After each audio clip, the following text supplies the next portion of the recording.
Well, welcome back, everyone. It's been another incredible day in markets with the market giving us right on point more selling. We are seeing the S&P 500 in that big long-term uptrend channel starting to make its way down towards the center of that channel. Let's zoom into the hard right edge over there. There's the center of that long multi-year channel. We have not yet come down to tag it. We have not yet made a lower low. In the future session, in the current session, I'm recording this video, as you can see, at around 4:26 Eastern time.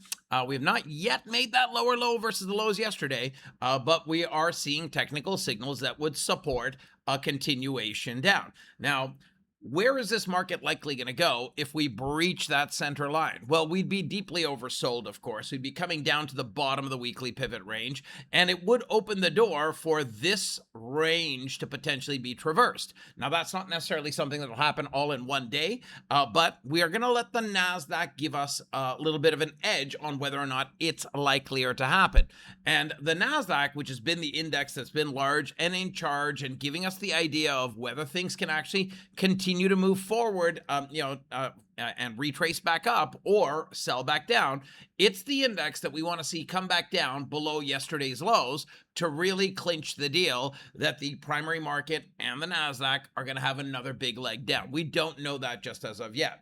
So for those that are day trading, and for those who are day trading alongside me earlier in the day in the active trader room and on WealthCharts, I utilize some high probability patterns to help me with trading decisions. Of course, been using the pre-trade conditioning setup here on the triple S indicator on the 4-hour chart to really give me the higher probability that this week is all going to be about short, because that signal effectively emerged on the 4th of June, so last Thursday, and down the hatch the market has gone ever since then. Now, a 4-hour chart tends to look out 3 to 5 days, so it's doing its job. Now, in today's market, I've been utilizing that same pattern, that pre-trade conditioning pattern, where we have at least 3 signals separated by no more than 6 bars. We're left with that down signal. And of course, we then look for the double red dots above the bar, and we look for the bar to come down below the channel. Now, all of that happened on that 4-hour chart last week, giving us the higher probability that we'd be selling down this week. But is this a pattern that happens inside the day as well? And the answer is yes. Let me explode open that 5-minute chart over here. And you can see as of about 2 p.m. Eastern time, we had that pre-trade conditioning pattern go live again. We had an up, we had a down, we had an up, we have a down. And then we got 1 bar closing below the MSR channel with the double red dots, and down the hatch the market went.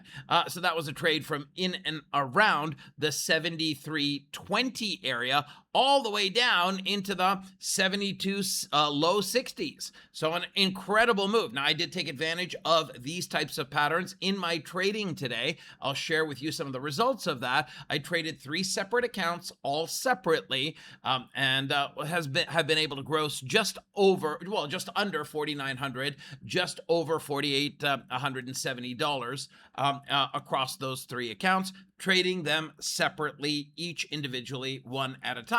Now, of course, past performance is no indication of a future success or results, so make sure you consult your registered financial advisor before you make any trading decisions. But you saw the results yesterday, you saw the results today, and you know that there is a very high probability pattern at work that is helping us make those decisions day in and day out. And I look forward to sharing more insight with you on patterns just like these, and of course, the market moving forward in the days to come. I hope you enjoyed this video. I hope you have a wonderful rest of your day. Thank you for watching.